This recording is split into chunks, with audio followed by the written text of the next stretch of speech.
Hey, folks, Zach Osterman here, IU Insider, Indianapolis Star, with your weekly scouting special podcast. And this is an extra special one because it is a BuckeyeXtra, Mind Your Banners collaboration with my good friend Joey Kaufman over at the Columbus Dispatch. Joey, like me, married into a New Pal family. I think, like me, a family that is stunned at what New Pal football has become on the east side of Indianapolis. But we are here to talk about a game, Joey, that is going to be happening in the heart of downtown on Saturday night, Indiana, Ohio State, or maybe more correctly, according to the rankings, Ohio State, Indiana. How are you, sir? I'm doing well. I imagine this is the only podcast out there that's co-hosted by New Pal by marriage co-hosts. If there's another one. Have you ever had Frosty Boy? That's kind of the rite of passage in New Pal. I have several times. It closes for the winter, so we won't be able to get any on our drive west. There used to be a little cafe right next door to Frosty Boy, which I think maybe is a Mexican restaurant now. It was called Cafe 52 because it was on US 52, and my wife worked there in high school. And they made this thing called a ranch dipper, which was, I think, 3 different kinds of cheese, well-cooked bacon on white bread with ranch dipping sauce. And it was horrible for you, but it was the best tasting thing I think I've ever had. I've tried creating it at home since, and they are all pale imitations. So shout out to Cafe 52, gone but not forgotten. Number 1 versus number 2. I mean, it feels like we're all going to be talking about this game in different ways this week. But the first thing I think, Joey, to say is just like, probably since Indiana beat Oregon, this is the game everyone's wanted to see. And Indiana, I don't think got to number 2 until maybe a couple weeks later. I'm trying to remember the exact sequencing of the rankings. But we certainly could recognize from pretty early on that Ohio State was the best team in the country. And I think when Indiana wins at Oregon, we sort of decide, at very least, these are clearly the 2 best teams in the Big Ten. And as the season's gone on, they've emerged as, I would argue, the 2 best teams in the country. And, it sounds simplistic, but like, games like this are just fun for college football, and you don't get a ton of them. This is the first conference championship game that's been 1 versus 2 since, I believe, 2009 between Florida and Alabama. Curt Cignetti mentioned, he made a point of mentioning he was on the staff for those 2 Florida-Bama games that were 1 versus 2. Of course, Ohio State, Michigan in 2006 was the last 1 versus 2 in the Big Ten. Like, it just looks like a lot of fun. I think it's going to be a lot of fun. Yeah, it's so rare, even in the history of Big Ten championship games, to actually get the 2 best teams in the conference meeting in this game. And not only do you get, I think, what are truly the clear best teams in the conference, you get the 2 best teams by rankings in the country. So big step up from what we've seen in the past with Ohio State going to Indianapolis playing a 9-3, 10-2 Big Ten West team. I think as someone who wrote the rather angry obituary for the Big Ten West after that 2023 game where Iowa, I think, crossed the 50 on one drive against Michigan, I don't really miss the divisions. And if anything, frankly, I mean, these last 2 years, right, have been a pretty good 1 versus 3 and 1 versus 4. It's been a pretty good endorsement for the idea that the Big Ten was good. Okay, maybe did they need to go to 18 teams to get there? I don't know, but to get away from divisions, I think has been good for the conference. Yeah, and it worked out neatly this year where if Ohio State had lost to Michigan last Saturday, you can start getting into the tiebreaker scenarios. But this is just a very clean two perfect regular season teams, 2 12-0 teams. It's a very neat matchup in terms of the tidiness of the records. I wanted to start, if we're talking about matchups, and I referenced this on our podcast earlier in the week, and I don't remember who. I never remember because it flashes across my face too fast for me to note anything. But someone pointed out there was a moment in that Michigan State game where I think it was 2nd and 5, and Michigan got called, I think, for a holding penalty. And Ryan Day declined it. And he just sort of said, I mean, with his action, he was saying, I don't think you can get 5 yards. And obviously the analytics would have told him to accept it, that 2nd and 15 is a more advantageous situation than 3rd and 5. But it felt like it spoke volumes about what Ryan Day thinks about his defense and maybe just what he thinks about his team in general. That, okay, Michigan maybe was playing its best football at the beginning of November, not the end, but you're in Ann Arbor. The weather's not great. It's one of the biggest rivalries in the sport, and you just sort of say, I think we're tougher and stronger and more physical than you. Prove me wrong, and Michigan couldn't. That felt like if I'm looking for a moment to encapsulate Ohio State defensively this year, that felt like about as clean of sort of a window into it as I can. Is that fair? Yeah, I mean it's a pretty good, I think, encapsulation of where they're at, just the confidence they have overall in that side of the ball, which allowed just 93 points throughout the whole regular season. I mean, this is a defense that really has been good from start to finish. I think you could pinpoint so many different things. I think it's a great one.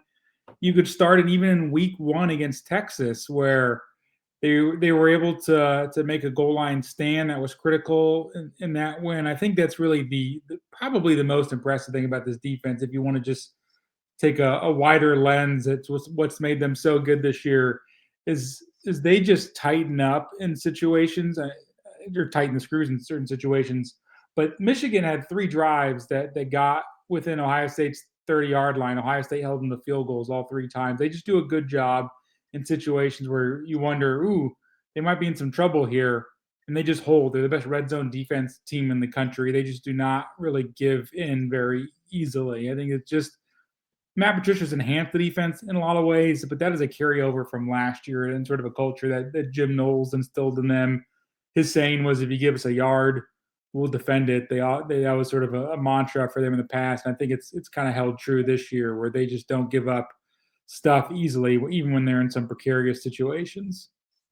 And I mean, they don't, in particular, and this is kind of relevant to Indiana, they do not give up explosives. They are first in the conference in fewest plays of 10, 20, 30, and I think 40 yards allowed this year. Like if you beat it, I mean, I guess what I'm trying to say is, and I sort of want to ask, about kind of the Indiana versus Ohio State defensively at all, because I think, it feels like, I think the phrase we used on our podcast is like Ohio State's dominant and Indiana's disruptive. And Indiana's numbers look good. Don't get me wrong. Indiana's numbers defensively are very, very, very good this season. But with Ohio State, it's just like it feels like everything's a struggle. Like getting a first down is a struggle. Getting across the 50 is a struggle. Getting points on the board, like Ohio State makes you just like bleed for everything defensively. Yeah, I think that's pretty fair for what Ohio State does defensively, and that's been the way that they've been recent years. They're sort of top the FBS and stop rate. It tends to fluctuate week in and week out, but they're really good on third down and getting off the field. Really good in stop rate. You'll see other defenses in the country. They're not like Texas Tech or Oklahoma or A&M, sort of those teams that are just going to pile up a bunch of sacks or even get a ton of takeaways. They're just really solid, fundamentally sound. They can get pressure, not to say they don't, but you're going to find other defenses nationally that are more havoc wreaking than Ohio State. Ohio State just sort of holds its spot on the field and has really the players to do it. It doesn't maybe always have the flash in terms of the picks or the sacks or the TFLs, but they just don't give up a lot of yards. How do you think that contrasts with Indiana? Because Indiana has a lot of that. I mean, Indiana has forced a lot more turnovers this season. I mean, Indiana has 19 more tackles for loss than any other team in the conference.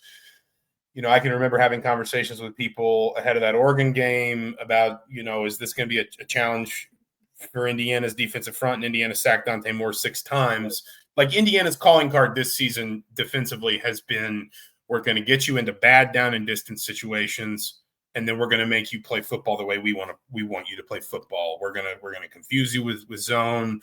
We're going to control the line of scrimmage. We're going to, blitz when you don't expect it, whatever.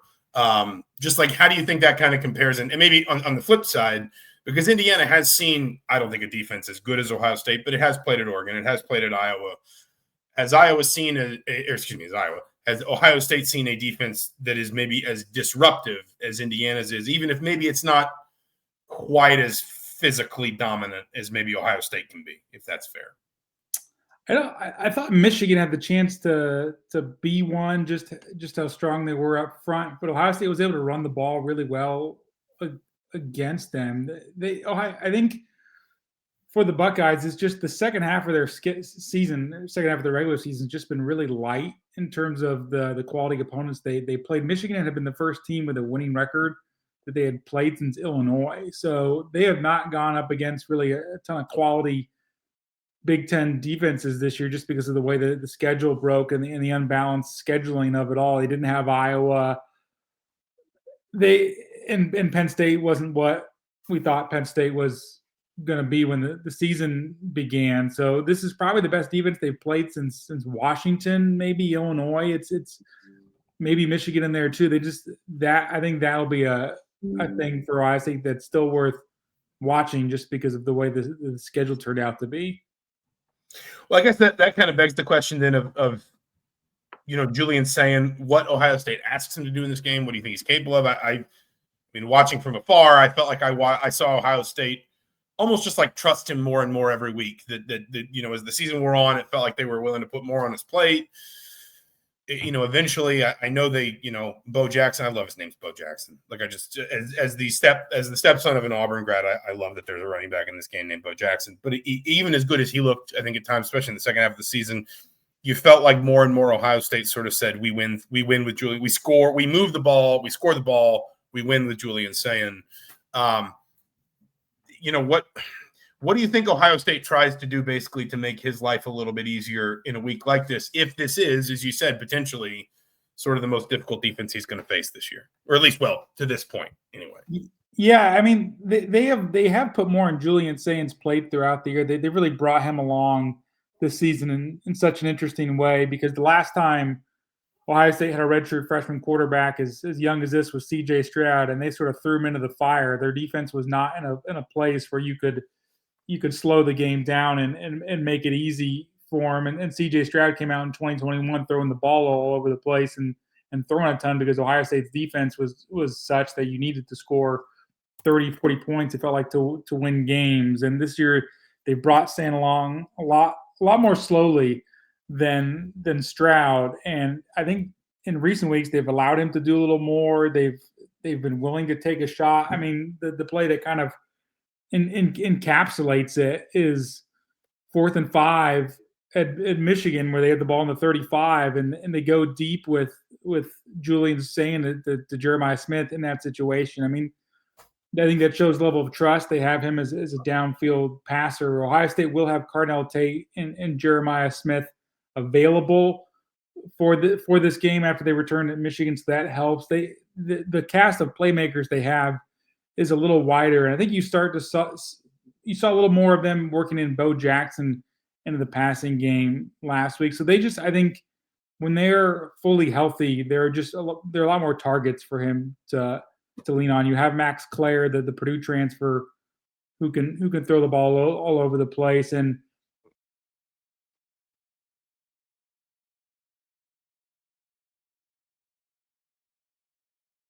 even if he is pressured, he gets rid of the ball really quick. There was a play against Michigan where Bo Jackson, or he flipped to the Bo Jackson, sort of a swing pass, same time as he was getting hit from behind with a free edge rusher. So he can get rid of the ball really quickly. I think this is going to be a fun quarterback matchup as well. As from your standpoint, how has for the Ohio State fans, how has Mendoza compared to what they had last year in Rourke?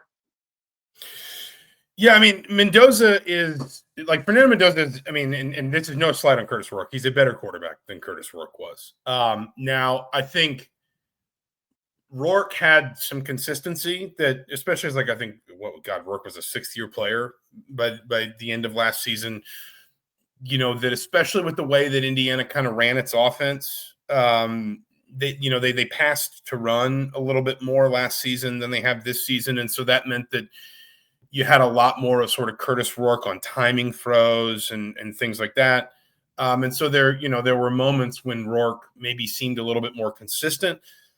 The flip side is, even though Mendoza has had shaky moments in, the Penn State game, certainly the Iowa game, the Oregon game, number one, obviously he's won all of those games and he's led. I mean, he has been really good on the game-winning drive of all 3 of those games. But number two, you are, I think, presented a whole body of work now, because Rourke played 12 games last year. Mendoza's played 12 games this year. Presented a whole body of work to compare. I think you are also allowed to point out fairly that Mendoza's played a tougher schedule. That, that Indiana in the regular season this year has played, or in that 12-game stretch, has played, a playoff team, an 8-4 Iowa team, an 8-4 Illinois team, a 6-6 Penn State team on the road. Even, I guess, if you want to stretch it out, because there was so much discussion of Indiana's non-conference schedule, 2 of those teams they played wound up winning 9 games. So, like, Mendoza has played a tougher schedule.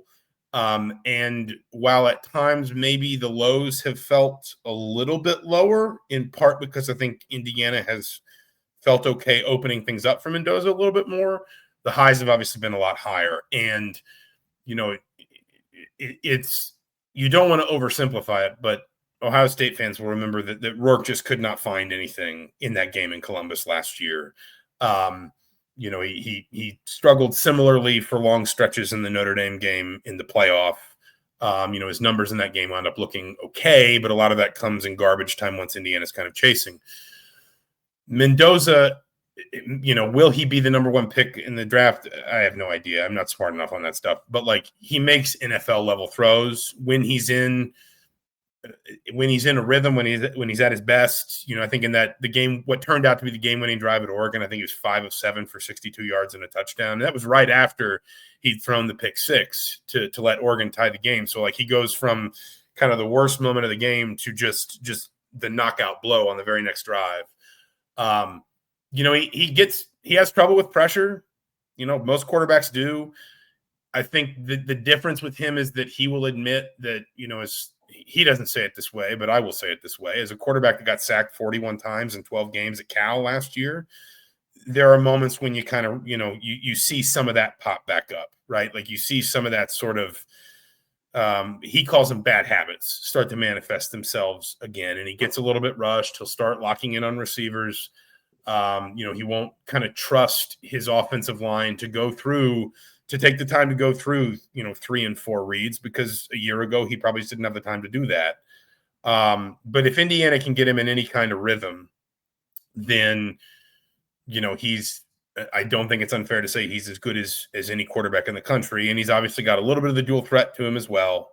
I think he's got something like about 350 sack adjusted rushing yards. He's rushed for, I think, 6 touchdowns now. And like saying, the numbers for a Heisman contender are low, but that's largely because he's not throwing passes in the fourth quarter. I think I haven't looked at Purdue and Wisconsin and added them to this stat, but he was still, like, involved in the offense in the fourth quarter of the Old Dominion game because it was closer than it should have been, and then obviously the Iowa, Oregon, and Penn State games. The other 6 games through the first 10 weeks, he threw, I think, 9 passes in the fourth quarter in those 6 games combined. Like, his brother has thrown substantially more fourth quarter passes this season than he has. And so the numbers kind of, one of the things that intrigues me about both these teams, full stop, but both these quarterbacks, is it's felt like both of these coaching staffs, the minute they felt like they could just sort of press the eject button and just say, like, we're done today, they've done that with the quarterbacks, with the defenses. It almost feels like both of these teams have successfully taken at least one full game out of a lot of their best players' legs because they've been able to go into fourth quarters and just say, we're done now. And that has affected some of Mendoza's statistics as well. The thing that Ohio State's also done this year is they just operated at such a tempo where it's not only do they sort of pull the plug on things early in games, but they just operate at such a pace where Sane comes out of the games where he hasn't had to throw all that much relative to what guys were doing years ago when Ohio State started moving at a slower tempo to sort of preserve themselves for the playoff. I think Cignetti said on the Big Ten teleconference on Sunday, it almost feels like Ohio State plays in a sense of where it's holding something back. And this is the type of game where it feels like, it's indoors. It's for the Big Ten title game. If they change their pace or they do different things with tempo, I think that's something to maybe watch for as well. That's actually something I wanted to ask you, and this is sort of, philosophical. I got a chance to watch Ohio State at Purdue. I saw you up in West Lafayette. I was driving to Chicago for the basketball game against Marquette, and I just stopped in West Lafayette. And I feel like I've seen this with Ohio State this year, where it is very apparent how dominant they are. Not just talent-wise, but like scheme-wise, and guys are in the right positions. And you don't feel like there's ever a moment where anybody's trying to fit a square peg into a round hole or anything like that. And yet, it feels sometimes like I expect Ohio State to be like one touchdown better than it should be game to game. And listen, Indiana's run up some scores this season just because their second and third string offense can run the ball. And so if you go back and look at some of these games where they're putting up, 55, 56 points, it's literally just like freshmen, redshirt sophomores. But because they run the ball so well while they're trying to bleed out the game, they're still scoring a couple extra touchdowns. And so I guess what I'm saying is the flip side is you can kind of artificially inflate your number a little bit too, right? That you can, Indiana rushing for 100 yards and 2 scores or whatever it was in the fourth quarter against Purdue isn't going to have a lot of bearing on whether or not Indiana can beat Ohio State. It just makes that number look a little bit bigger because Indiana's 2s and 3s execute so well against, the bad teams' backups that they're facing in the fourth quarter of these games. But is there a sense that you as you kind of referenced there, that like there's like an extra 5% somewhere that Ohio State can reach for and activate if it needs to? It's felt that way because that's how they sort of scripted things last year, whereas it felt like they had not really hit their full potential until the college football playoff, and they started to operate with a little faster pace and started to throw the ball a little more aggressively in terms of the shots downfield they were willing to take. So that it was a formula that worked for them a year ago. It's felt almost like for the last year or so, like they sort of have treated the regular season like NBA teams treat the regular season. You sort of work through and preserve your health and sort of the wear and tear for the playoff run. We haven't seen the difference with this team from a year ago is they're playing the Big Ten title game. They weren't in that situation last year. So how much do they push it this stage or not, knowing that the stakes are a bit lessened, even though they have said all this week they think it's advantageous to be the 1 seed. They have not been here since 2020, so they're playing for hardware. Last week they get gold pants for beating Michigan. Now they want a silver trophy as well. So maybe we'll see them push it a little more. I mean, that is like, I think I was the one that asked Ryan Day about this, and we've asked Kurt Cignetti in various ways about this. But like I was looking at some of Indiana's snap count numbers, for guys who were mainstays last year versus this year. And of course, injuries are a factor and all that. But, there are guys that are down like 125, 150 total snaps, from where they were a season ago. Because like early in the year, we talked about how Indiana didn't rotate much defensively. And how, Indiana's starting 11 defensively with a couple of exceptions kind of played the whole game. But then you'd get to the end of the game and you realize they only played 45 snaps or 47 snaps. And, it strikes me, and I think maybe, at least from Indiana's perspective, I think that the cleanest sort of example of this is Mendoza. But it almost feels like there's a developing formula now in college football, which is, whereas your season, maybe 13, 14 games a few years ago now might be 15, 16. You need to almost kind of like plan for a second season starting December 1 if you're going to be a team that's competing at this level. And so maybe you do a little bit like, you talked about handling like an NBA team. Feels a little bit like NFL teams to me too, where it's like, we don't need to win this game with a whole bunch of style points. We just need to win. And once we can kind of put this thing in cruise control and start protecting some of the guys that we don't want to see worn down at the business end of the year, we can do that. Whereas, it's not for everybody. Indiana last year was running up scores. I mean, they will more or less tell you they were because they felt like they had to, because they knew they didn't have quality wins on their resume. This year, I know the score looks like it, but they're not doing that. They are pulling starters basically the minute either the score gets big enough or the opponent starts to as well.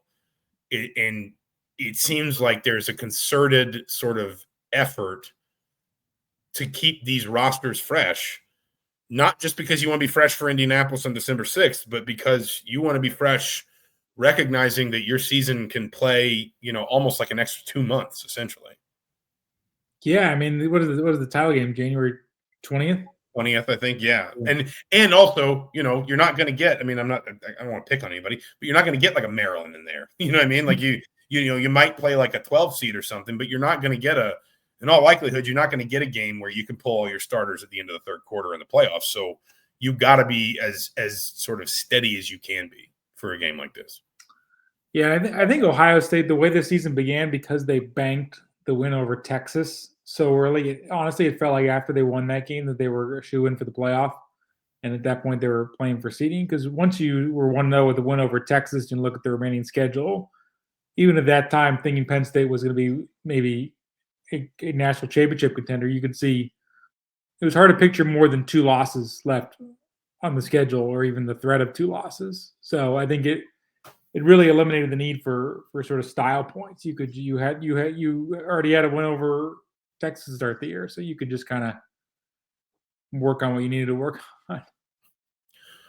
What is and I doubt Ryan Day was getting questions about this during Purdue week or whatever, but at least just sort of like in the Ohio State orbit, what is the sort of developing perception of Indiana been this season? Because again, I think from Indiana's perspective, Curt Cignetti said somewhere in the last few days, he's done 3 press conferences since Friday night, so I can't remember which one is which, but he kind of talked about, Indiana recognized it was kind of, sort of lurking in the shadows. There was some doubts after the way that the Notre Dame and Ohio State games went last year. They kind of had to prove some things this season. He kind of pointed at that Illinois game as a real pivot point, because everyone thought, in the preseason, Illinois is this year's Indiana, and Indiana obviously, I think, had a point to prove going out in that game. But it probably isn't until Ohio State. Well, with the exception of not Ohio State, Oregon, with the exception of one guy that was in our podcast basically all summer saying if Indiana does not beat Penn State and Oregon, this season will be a disappointment. So shout out to that guy who more or less called this from the IU side. But it probably isn't until the other side of the Oregon game that I think Indiana fans really start to believe that Indianapolis is not just an aspiration, but a likelihood. Whereas, to your point, I think Ohio State starts the season feeling like we're the best team in the country, beats Texas, just keeps kind of steamrolling from there. Like, what has been sort of the developing perception of Indiana on the Ohio State side of things from your perspective? Last year was funny because I remember when Ohio State beat Indiana at home the week before the Michigan, and it didn't really feel as if they had much respect for them, in the sense that you saw the video board at the shoe troll Cignetti with the, hey, Google it. You saw them add the late touchdown. You saw Will Howard on the sideline sort of smoking a cigarette, pretending to smoke a cigarette butt and then stomping it out. You saw them take a pleasure in beating IU, and you felt like maybe this was just some sort of, the impression that I had was that they felt as if IU was sort of this team that was going to talk and be a little bit of a nuisance, but not really be able to have the kind of the punch to match it. And this year, the way they have talked about Indiana, you feel a little more respect from their side, because they've had staying power. This was not just sort of a one-hit wonder type of team, and the fact that they have had their first perfect regular season, or first 12-0 season ever. Yeah.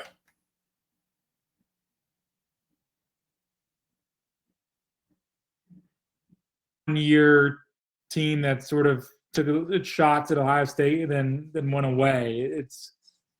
That's been, I think, the most striking thing, because even Ryan Day has mentioned a couple times this week that, like, Cignetti said, Google me, and everybody jokes about it, but hey, he's right, he wins.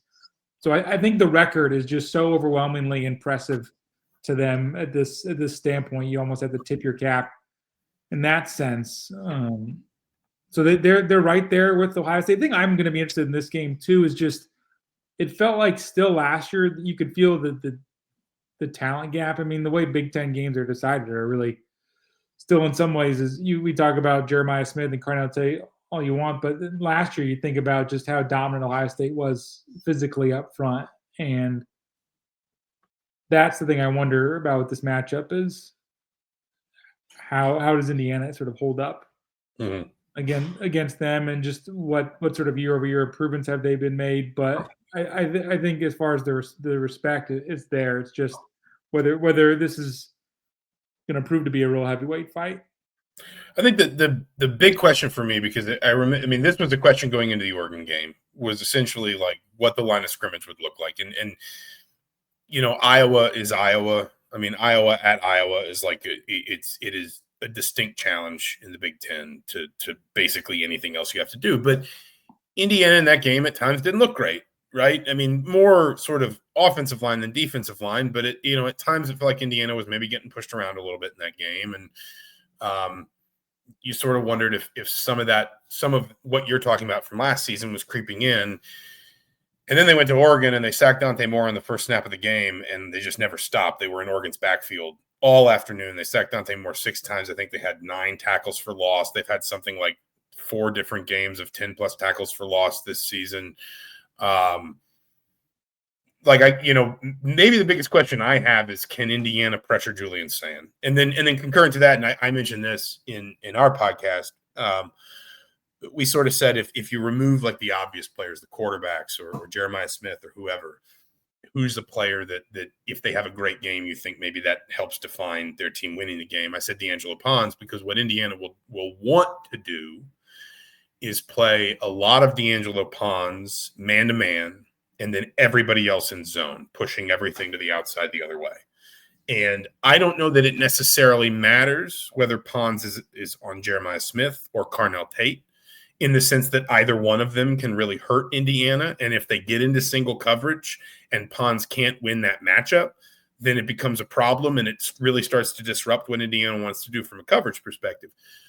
But if Pons can even just man-to-man, take one of those guys out of the game, a decent amount of the time, and let Indiana do what it wants to do with sort of its pressure schemes, plus the way it mixes its coverages, that's the chance I think Indiana has, is can Indiana get pressure on Julian Sand, and then can Indiana win a one-on-one matchup somewhere, probably through D'Angelo Pons, that lets them kind of throw the more confusing sort of mix-up zone coverages they've had a lot of success with at Sand while he's under pressure. Because if they can't do those two things, then it does feel like it's going to be another game where Sand, he come out the other side and he's 26 of 33 for 250 and 2 or 3 scores. And, if you can't get him out of rhythm, then I think you're going to struggle if you're Indiana. But if you can, then again, maybe you have the opportunity to make Ohio State play the game on your terms a little bit more defensively. And that's where I think, because I think Indiana, to win this game, I think Indiana's got to get some short fields. Like, one of the things they just could not do last year was flip the field on Ohio State. And Indiana fans can fairly point out that it was 7-7 at the end of the first half, and then 2 sort of uncharacteristic special teams mistakes turned the whole game around. But I mean, they were inside their own 25 basically every time they had the ball. They couldn't move it. They couldn't flip the field. They could not gain field position advantage. I think they've got to try and find a way to do that in this game. Maybe it's on special teams, but the way they've done it most consistently this season has been havoc plays, sacks, tackles for loss, and turnovers. And I think they've got to find a way to at least do some of that against Ohio State. I mean, that's the biggest challenge, I think, just to beating Ohio State this year is Julian Sand does not turn the ball over. He's 30 touchdowns, 5 interceptions. They are one of the best in the country at protecting him. Only Army has allowed fewer sacks, and they're not exactly dropping back all that much there in West Point. So that to me is nobody's done it yet. There's not really, you can't point to any game this season where it's felt like this team showed something in this stretch that really seemed to bother Sand. I mean, he's sort of been unflappable for most of the season. The one pick he threw in Big Ten play. You were there at Purdue where he just kind of fit the ball in a bad spot in the red zone. I mean, that is where if I have a hard time imagining saying that just having a situation where he is all that flummoxed. But there have been times where Ohio State has not capitalized on drives in the red zone. Either that's where saying it has tended, if he is going to throw a pick, it's been in the tighter area. And that's where Ohio State does struggle at times to sort of punch it in some short yardage situations. So that I think that is the area to, if you are trying to draw a scenario where Ohio State is vulnerable, it's them not capitalizing on drives and coming away with field goals instead of touchdowns, because they're going to move the ball. It's inevitable, and maybe you get some disruption in the pocket. But I think there's a limit to probably how much is realistic to expect. But there have been times this year where they just have not punched it in drives, and they have the explosive plays to overcome some of those situations. But that's sort of what I would be on guard for Ohio State, is just, you saw the first when they were down 6-0, at Michigan, they were down 6-0, they made it 6-3, and that came after 6 plays where they were stuck at the 3-yard line. So that will be, I think, another interesting matchup for just Indiana's front. They have a good defensive front. Can you hold in those spots as well? Because Ohio State has not always been able to muscle its way through. Do we think, as we kind of wrap toward a close here, I mean, I think we have to ask this question in some form ahead of this matchup. Do we think the winner of this game wins the Heisman Trophy behind center? I checked because I know Gannett, USA Today company, prefers we use BetMGM, and not encouraging. I always say this: not encouraging anyone to bet. Always, please gamble responsibly. There's a pretty clear front three going into this weekend, which is Sayin, Mendoza, and Diego Pavia, who are all separated by like percentage points in the odds. And I think the next closest is Jeremiah Love, who's like plus 2,500 or something, and obviously he's not playing this weekend. So a lot of these players have sort of run out of opportunities to sort of showcase themselves as Heisman contenders. Do you think the winner Saturday, even if they don't necessarily play their best game, wins the Heisman, or do you think there's a world where this door could get kicked open for somebody else? I think if Mendoza is on the winning side, I think it's a slam dunk, because they'll have defanged Ohio State, the reigning national champions, who were also unbeaten in 25. And that storyline of the quarterback leading Indiana to number one and beating Ohio State for the first time since the 1980s, I think would just be too irresistible for Heisman Trophy voters. I think if it's Sayin and just he's okay and Ohio State wins, I think he still probably wins it. I think it's sort of a Troy Smith-esque type of season where he's just the star quarterback on the team that's number one at the end of the regular season.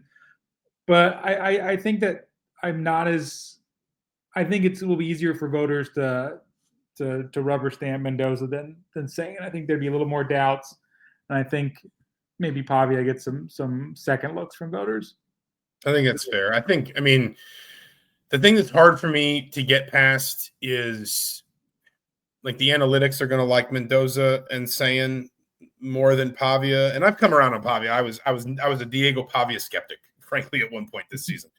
I've come around on Pavia. I think he's the best playmaker of the three. But Sayin is much more efficient than he is. Mendoza on raw output has almost matched him, certainly in touchdowns. Has more moments, which we can debate the flaws in the Heisman process, but Mendoza has those moments that I'm not sure Pavia has. Mendoza already has better wins than Pavia has. If Sayin wins on Saturday, he will have a better win than Pavia has. And the biggest thing for me is just that Pavia's not playing. And like when you're talking about such small margins, and I think this is going to wind up being the closest Heisman vote in years.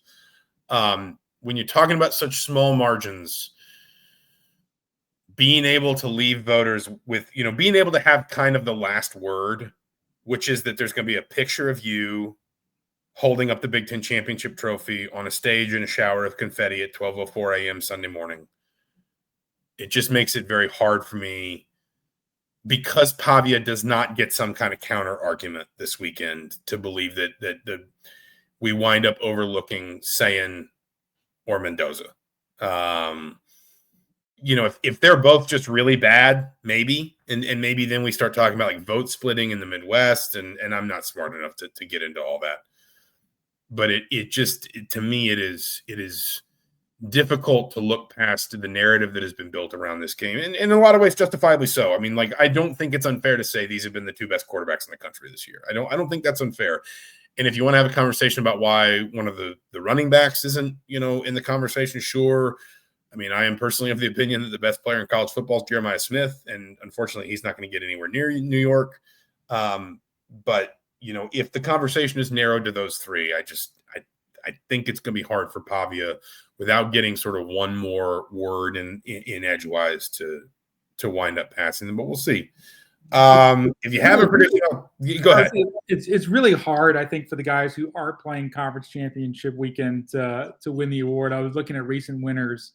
Of the last 8, 6 of them have played conference championship weekend. The exceptions were Travis Hunter, who was sort of a unicorn in a way with what he was able to do on both sides of the ball. Then Jaden Daniels didn't play in the SEC title game. But the previous years between those two and Lamar Jackson, you had just a stream of guys who sort of clinched the award by playing the conference championship weekend. Baker Mayfield, Kyler Murray, Joe Burrow, Bryce Young, like all these guys had great performances in their conference title game, and that tended to sort of tip the scales in their favor. It kind of has become, in some ways, a 1 week or 1 or 2 weekend kind of race. If you get to rivalry week, conference championship week, you put yourself in a spot.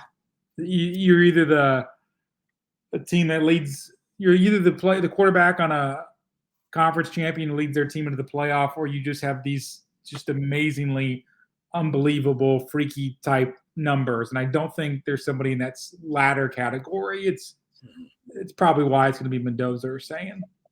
It's just like I said. It feels like getting that last word, especially in a tight race, I think is just going to make a lot of difference. If you have a prediction, I'll happily take it. I mean, I made ours. I made mine on the podcast earlier this week. I said Ohio State 24, Indiana 19. How do they get 19? I said that Ohio State's going to force Indiana into a couple of field goals, and then maybe get to like a 21-13 situation, and Indiana's going to go for 2 to try and tie the game, not get it. Ohio, or 24-13, and Indiana scores a fourth quarter touchdown, that kind of thing. I was probably trying to just be a little different, but I think it's going to be close. I think it's going to be low scoring. I think Indiana is up for the challenge in a way that it probably wasn't a year ago. And it obviously helps too that it's indoors. It's a neutral field. I know Ohio State people will travel, but obviously it's not like it will be a one-sided crowd either.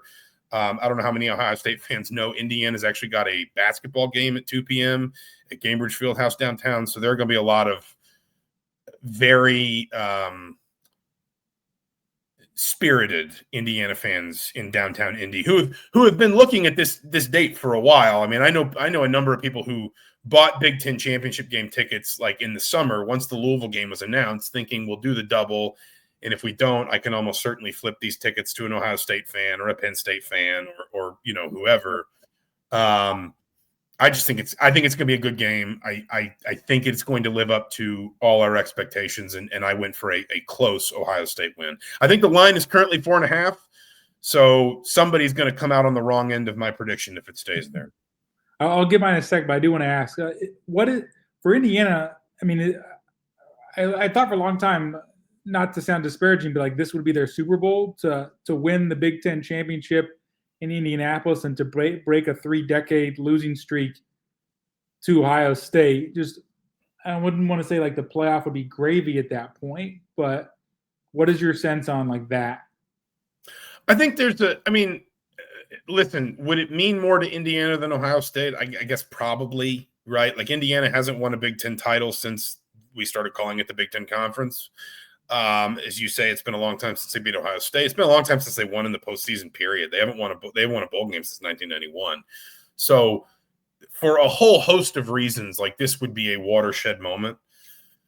I do think last year sort of takes some of like the fairy tale off of it. Not that Indiana fans aren't still just sort of like, my God, look what IU football's become. But I think that there is, they have followed their head coach's lead in saying, fine, then, you're asking us to expect more of our football program than we will.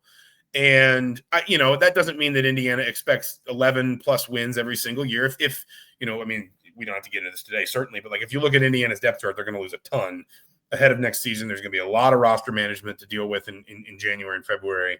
And I wouldn't be shocked if Indiana maybe regresses to like a 9-win team in 2026. I don't think anybody would be alarmed at that, if you understand what I'm saying. I think, though, this place, I think, has allowed itself to expect more of football, because of the way the last 2 years have gone. And also, because just frankly, I've said this to people who've asked, like, this is a football school now. And that's not to say basketball is not still popular and important. And, there will be plenty of Indiana fans in the Louisville game on Saturday afternoon. And, if Darren DeVries keeps kind of building this thing upward, then Assembly Hall will be full and rowdy all winter like it always is. But Indiana is or football is the sport that Indiana is coded for right now. It is where all the blood is flowing within the fan base, within the donor base. There's a lot of different factors involved in that.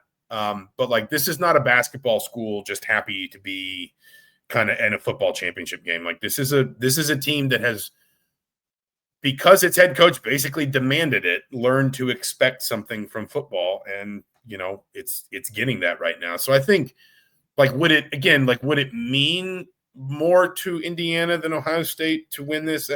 Probably, although I would point out I'm not sure there's a player on Ohio State's roster who's won a Big Ten title. At least there aren't many, because it's Joey Velasquez, who transferred from Michigan. Okay, so yes. So the point is, like, experience of having played on both sides that rivalry. Like we tend to treat this sort of stuff like it's Ohio State's birthright and they're bored of it, but I don't think anybody on this team is, right? But I think, like, from Indiana's perspective, I don't think Indiana fans would sort of, pack up and go home and just say, we don't care what happens in the playoff. All our prayers have been answered if they win Saturday night. I think they would look at it more as further validation of this guy came in and told us to stop being so defeatist and pessimistic and skeptical about football. And we did.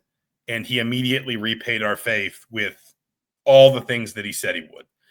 And so I think it would just be further validation of what Indiana fans believe, which is that, Curt Cignetti, the emerging superpower of college football, I don't know, we'll see. But that Indiana football is something significantly different now to what it's been, and that it's okay for everyone to expect that going forward. It would not be a house money stage. No, I don't think so. Especially because if they won, they go to the Rose Bowl. And I think Indiana fans would look at the Rose Bowl the same way. And I know that one might not mean as much to Ohio State because they won it literally last year. But, I think there would be almost that sort of, like, I think that fans would become justifiably greedy then too, of like, well, let's not just win a Big Ten title. Let's go win a Rose Bowl. Never done that before. Now we're in the national semifinal. Like, at a certain point, it should all become gravy, right? Like, if you're consistently in national semifinals, like, I know it doesn't always work this way, but you should be able to recognize that at a certain point, these games become, toss-ups and just getting there, constantly giving yourself that platform and that stage is what matters. But I don't think Indiana fans would just sort of, like I said, just pack up and sort of say that's our season. Then I think they'd frankly just say, all right, well then let's raise the bar again, because that's what Curt Cignetti has told them to do. And, every time they've done what he told them to do, he responded with more. And so the learned behavior is just keep following the piper up the mountain, I guess. Such a fascinating coach. Just listening to him this week, just the clarity in which he speaks. He's I mean, he's like I say to people, he's a lot of fun to cover. I know that, we always reduce coaches to like sound bites and stuff. Growing up in the South, I mean, I was always hesitant to make the Saban comparisons because I know, like the connotation there. But I do think that's a relevant one because I think you see a lot of, what made Nick Saban teams at Alabama so good was just that attention to detail, that hyper focus on all the small things that, really well coached football teams do well that wind up adding up to victories. The other one he reminds me of a little bit, maybe more culturally relevant to like where this program was, is Steve Spurrier.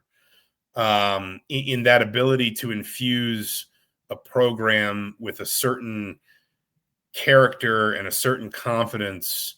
I mean, it's obviously a little bit different. Spurrier went to Florida, obviously.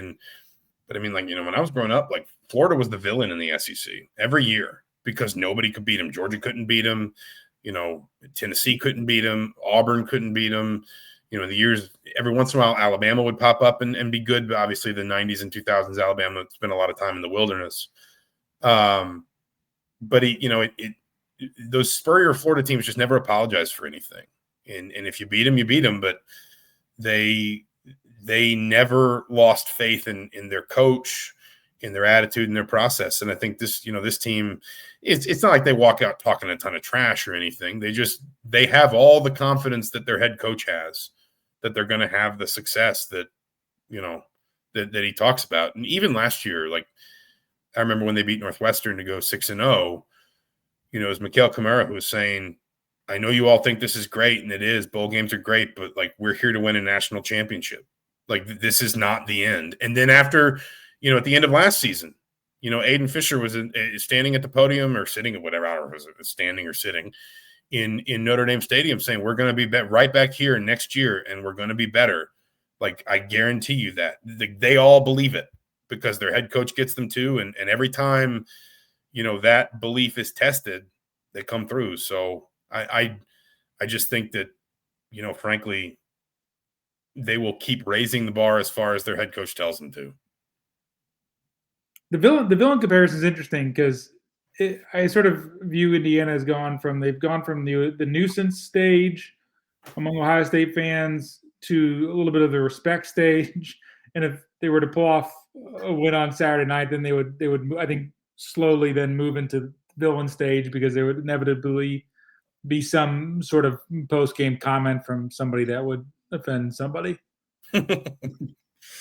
some sort of sharp barb or elbow, or and that somebody would very possibly be Paul Feinbaum. I mean, do you have a prediction for this? Yeah, I picked 28-20, okay. Low scoring, I think, as well. I just think these defenses do a great job of keeping the other from avoiding the big play, and Ohio State has just showed so few vulnerabilities this year, just the way they've dominated teams. It's hard to pick against them. I think the X factor to me is just what kind of start do they get in this game. This is being played a week after they beat Michigan, and all the emotion that goes into that rivalry, and to snap a 4-game losing streak for Ryan Day to get the monkey off his back, to get their first win over Michigan since his first year in 19. And you look at the way Ohio State's performed in the Big Ten title game in the past. They've had some slow starts. They trailed both Northwestern in 20 and Wisconsin in 19 at halftime of those games. So if there is some sort of emotional letdown coming back to earth after the high of beating Michigan, I wonder if that could give Indiana an opening. I wouldn't be surprised if Ohio State's even trailing at halftime, but I just think over 60 minutes, they're just so tough to beat right now, and they are just kind of moving through the schedule with such ease and control that I just have a hard time seeing them losing it. That's like that is, if Indiana could get into that position, like when Indiana gets teams chasing them on the scoreboard, that's when teams really start to get into trouble. And that's been at the most extreme end. That's been when they've beaten bad teams like UCLA and Maryland, but even like Oregon, they got out ahead of Oregon. They kicked that field goal at the end of the first half, And then can't remember if they scored on their first or their second drive after halftime, but you could just feel like Oregon really kind of getting away from itself, and it's like its best self, because it sort of looked up and felt like, hey, it's getting late early, and these guys are showing a lot more capacity to score on us than we are on them. And that's when, even in the games where the run game hasn't necessarily been like hyper productive, it's remained explosive enough to maybe turn a 3-and-out into maybe a couple first downs, or to convert like a 2nd and long, and suddenly you flip field position. Indiana's at its best when, most teams are this way, but I think particularly with the way Indiana plays defense, as disruptive as they are, as aggressive as they are, Indiana's at its best when you are chasing Indiana, because that's when you start taking chances, when you start feeling like you got to take some risks. That's when Indiana really hurts you. And if Indiana could get into a place where like second half they're up multiple scores, that's where, and I'm not sure they can, obviously, but if they could, then that's where I think Indiana would feel like really at home, saying, let's go play our game, and maybe we can beat these guys. So even a touchdown lead or a 10-point lead would be mildly interesting. Ohio State's has not trailed by more than 6 points all year. That 6-0 lead Michigan had in the first quarter was Ohio State's largest deficit this year. They hadn't trailed by more than a field goal until that point. We have not seen them play from behind at all this season, really, and they've not trailed in the second half. I think that would present some interesting or different circumstances for just the way they would try to operate. It'd be much easier to tee off on somebody like Julian saying they've not been in any sort of situation where they've had to take risks, as you said. They've just always been in control of games this year. He's Joy Kaufman. I'm Zach Osterman. I guess a disclaimer here at the end. We're recording this on Tuesday, probably posting it on Thursday. So if something happens between now and then, please forgive us. But this has been a BuckeyeXtra, mind your manners, sort of USA Today company cross network special. Joey, thank you so much for joining me today. This has been a lot of fun, and thank you all for listening or watching. If you've been watching on the YouTube channel. Next stop is Lucas Oil Stadium at 8 p.m. Saturday night. I know you will all be there, and we will see you there. Thanks so much.